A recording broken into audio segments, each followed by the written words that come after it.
Olá para você que nos acompanha aqui no Portal Metrópolis. Hoje nós vamos conversar com o deputado federal Eduardo Bolsonaro após o STF, a primeira turma do STF, formar maioria para condenar o ex-presidente Jair Bolsonaro por golpe de Estado.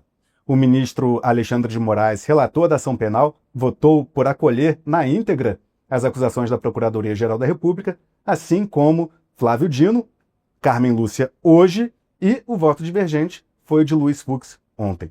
Deputado Eduardo Bolsonaro, obrigado por sua participação. Como avalia agora essa votação no STF que confirma a condenação de Bolsonaro por golpe de Estado?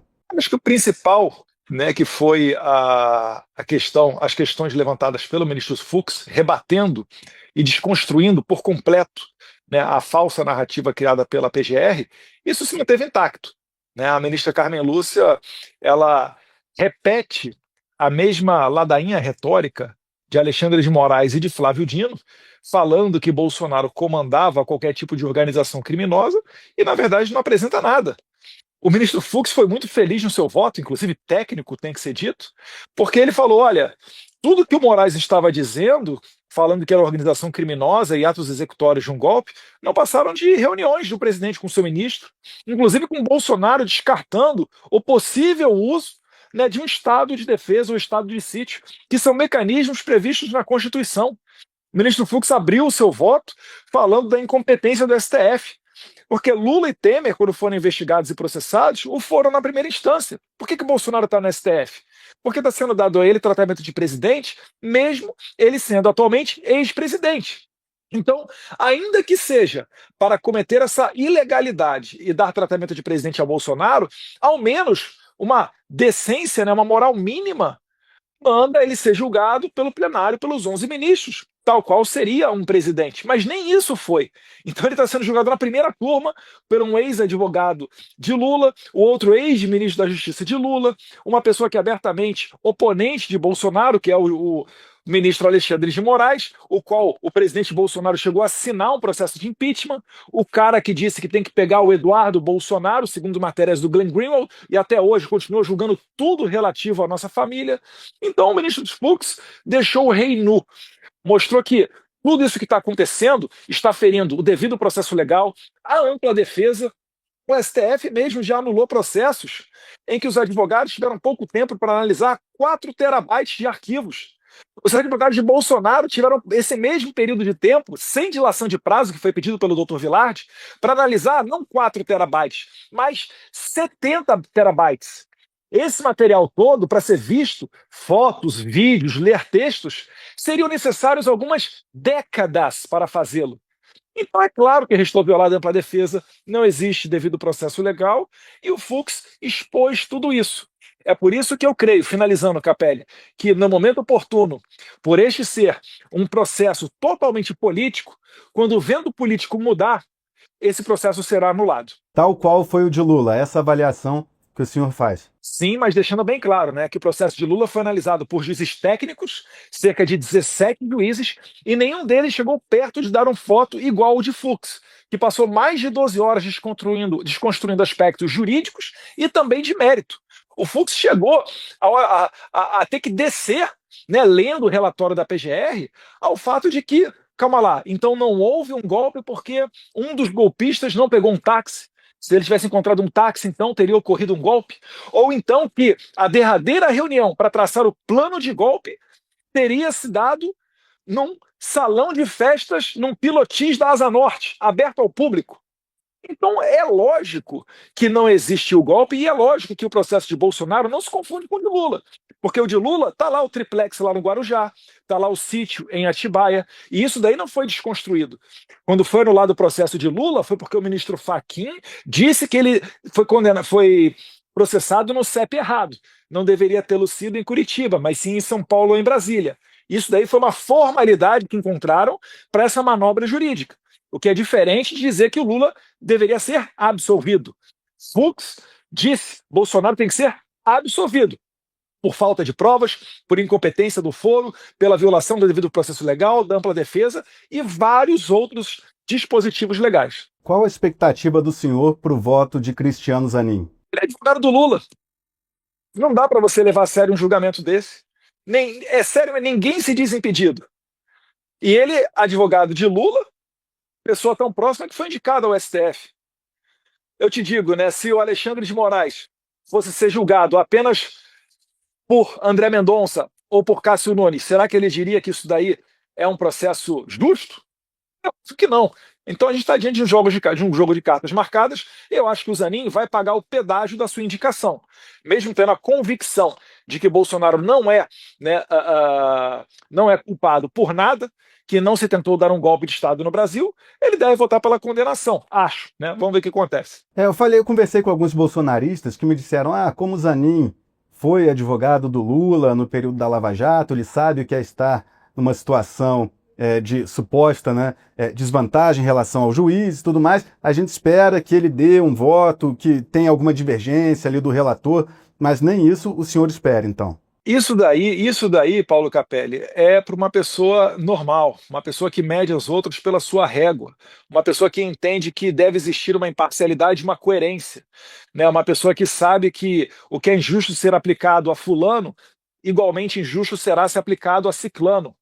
Para a esquerda não tem a moral, não tem a ética, não tem a baliza das leis. Para a esquerda depende o cliente, e ali vai ser a aplicação da lei ou não.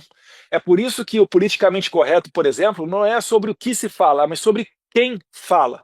Se o Lula falar, abrindo aspas para ele e pedindo desculpa às mulheres da sala, se o Lula fala mulheres de grelo duro, não acontece nada. Se Bolsonaro fala, né, pintou o clima quando está conversando ali com algumas meninas da Venezuela, cai o mundo. Então, são situações que, na verdade, você não pode comparar. O Lula é uma pessoa que se envolveu em lavagem de capitais, é uma pessoa que se envolveu em corrupção. Bolsonaro não é uma pessoa que se envolveu em golpe. E é justamente por isso que ele será condenado, porque quem o está julgando quer vê-lo fora do tabuleiro político e vai cumprir essa missão. A estratégia de Bolsonaro é pleitear a anulação do processo, levar o caso dele para o plenário do STF, para os 11 ministros, ou as duas coisas? O que será primeiro? Como é que está a estratégia de defesa do ex-presidente? Olha, a defesa jurídica dele, né, tem que ser perguntada ali ao doutor Vilade e ao doutor Paulo Bueno, eles sabem melhor os detalhes. Eu acredito que o minimamente justo seria esse processo ser levado para o plenário, né, para que fosse realmente dado a oportunidade aos 11 ministros, já que estão dando tratamento de presidente ao Bolsonaro, para fazê-lo. Ou melhor, o justo não seria nem o STF, seria descer para a primeira instância. E nada disso daí impede que, paralelamente, nem mesmo Bolsonaro, os advogados dele, mas que outras pessoas entrem em cortes internacionais, como eu já começo a receber notícias de pessoas que vão fazê-lo. Lembrando que é um requisito para entrar, por exemplo, no Tribunal Penal Internacional ou qualquer outra corte, normalmente internacional, né, que você tenha esgotado as vias internas. Então, quando ocorre o chamado trânsito em julgado, quando você não tem mais para quem recorrer, aí sim você pode pegar esse caso e levar ele para esses tribunais internacionais. E isso E é a sua ocorre. intenção fazer isso? É minha intenção fazer isso, né? Mas isso daí, Capelli, está ocorrendo, pelo menos eu tenho informações de que já existem grupos de juristas que vão fazê-lo, independentemente da vontade do meu pai ou propriamente minha. Tá? Para dizer o seguinte, pessoas que não têm vinculação conosco estão já planejando em fazê-lo. Até onde eu sei, estão confeccionando as peças para fazê-lo. Eu vi que há um grupo de advogados atuando nesse sentido, mas eu queria saber mais das suas iniciativas. O senhor disse que cogita, sim, que tem a intenção de levar o caso a um tribunal internacional, caso, né, o julgamento transite em julgado com ele condenado, sentenciado à prisão. Qual corte o senhor pretende acionar? Todas as cortes possíveis, né? Primeiro, a Corte Interamericana de Direitos Humanos da OEA, isso passa pela Comissão Interamericana, que faz essa análise de juridicidade para ver se leva à Corte, Tribunal Penal Internacional, qualquer outro tribunal latino-americano, né, qualquer outro tratado internacional que o Brasil seja signatário ou que aceite a Convenção Universal dos Direitos Humanos, para que a gente possa fazer esse embate no exterior também. Eu acho que todas as vias, por mais às vezes que a gente entenda que vai entrar por ali e possa ser derrotado, mas entrar nesses locais para dar a oportunidade deles se manifestarem, para colocar o tema adiante. Não é possível, né, que com tantas ilegalidades a gente não consiga fazê-lo.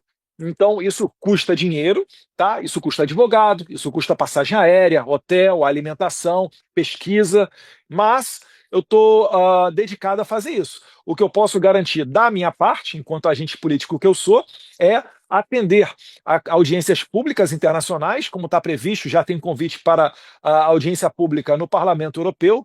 Assim que eu tiver com tudo ok e seguro para ir, né, vou fazê-lo. E, além disso, eu vou dar um giro pelo menos pela Europa. Né? Você pode ver que dias O atrás o seguro que o partido senhor chega. diz é saber que o seu nome não está na lista da Interpol, é isso? Isso, eu tenho que me precaver, né? Eu não posso dar a chance para Alexandre de Moraes me prender. Isso é modus operandi dele. Tentou fazer isso, por exemplo, com Oswaldo Eustáquio, que está na Espanha. E mesmo a Espanha sendo conduzida por um socialista, né, o Pedro Sánchez, a justiça espanhola agiu com técnica e impediu não só a prisão do Oswaldo Eustáquio, como negou a sua extradição ao Brasil. Caso semelhante também ocorreu com Alan dos Santos, que está até hoje sob asilo aqui nos Estados Unidos. Então, certificado que eu posso viajar em segurança, eu sim vou fazê-lo e seguir fazendo a denúncia de direitos humanos desse violador de direitos humanos chamado Alexandre de Moraes. Lembro que alguns dias atrás a gente conversou, o senhor disse que iria procurar também autoridades italianas em prol da Zambelli. O senhor chegou a fazer isso já ou não? Eu cheguei a bastidores, sim, mas eu pretendo, nesse giro pela Europa, encontrar autoridades na Itália, né? Pretendo visitar o país para levantar o tema da Carla Zambelli também. Voltando aqui para o Brasil, Bolsonaro está condenado agora por maioria no STF da primeira turma. O senhor acredita que a primeira turma considerar prisão domiciliar, como já pleiteiam advogados de Bolsonaro ali nos bastidores, para tentar evitar que Bolsonaro vá para um presídio, vá para a Papuda? Ou o senhor acredita que o STF colocará Bolsonaro em uma prisão, em um presídio? É difícil você cobrar coerência, né, de agentes altamente ideológicos de uma corte que eu considero altamente corrupta, como a Suprema Corte brasileira, né? Mas, se fossem ter um mínimo de isonomia, imparcialidade e coerência, deveriam mandar o Jair Bolsonaro para a prisão domiciliar. Por exemplo, o ex-presidente Fernando Collor, devido a uma crônica apneia do sono, está em prisão domiciliar. Bolsonaro tem problemas de saúde muito mais graves, passou recentemente por 2 pneumonias. Todo mundo sabe que de tempos em tempos ele é necessário fazer procedimentos hospitalares ou por vezes até grandes cirurgias. Então não faz sentido você colocar ele num presídio comum. Mas eu penso também que Alexandre de Moraes vai fazer de tudo para repetir com Bolsonaro aquilo que aconteceu com Clezão, né? Aumentar a burocracia para receber um atendimento médico ou impedir a análise do seu caso para que ele fique em prisão domiciliar na tentativa de assassiná-lo. Então isso também é possível, eu não ficaria surpreso, porque eu sei que Alexandre de Moraes é um violador de direitos humanos, né? Nós estamos lidando com um psicopata, não com uma pessoa normal. Então, vamos ver o que acontece. Em relação às sanções dos Estados Unidos, o senhor articula sanções a mais ministros da corte, agora que a primeira turma do STF condenou, né, decidiu condenar Bolsonaro por golpe de Estado. O senhor avança nessas articulações aí nos Estados Unidos? Eu acho que nem é necessário tanta articulação, né? A própria Lei Magnitsky dá conta de que aqueles que prestam algum tipo de apoio ao sancionado incorrem nas mesmas penas, né? São as chamadas sanções secundárias, que no final das contas é o mesmo tipo de punição que o Alexandre de Moraes está recebendo. Então, todos esses que acompanham a conduta do violador de direitos humanos correm o risco de receber as mesmas sanções. Eu ficaria surpreso se isso daí não ocorresse. Eu apenas ressalto que sanções da Lei Magnitsky são um assunto burocrático, né? Não é algo que se constrói da noite para o dia. Mas eu acredito sim que no acompanhamento desses votos, essas pessoas podem dar ensejo às novas sanções. E eu acho até que é provável, né, o governo Trump reagir de maneira a aumentar sanções, né? Seja da Lei Magnitsky, seja de cancelamento de visto, de outras pessoas identificadas como colaboradoras de Alexandre de Moraes nesse aparato persecutório.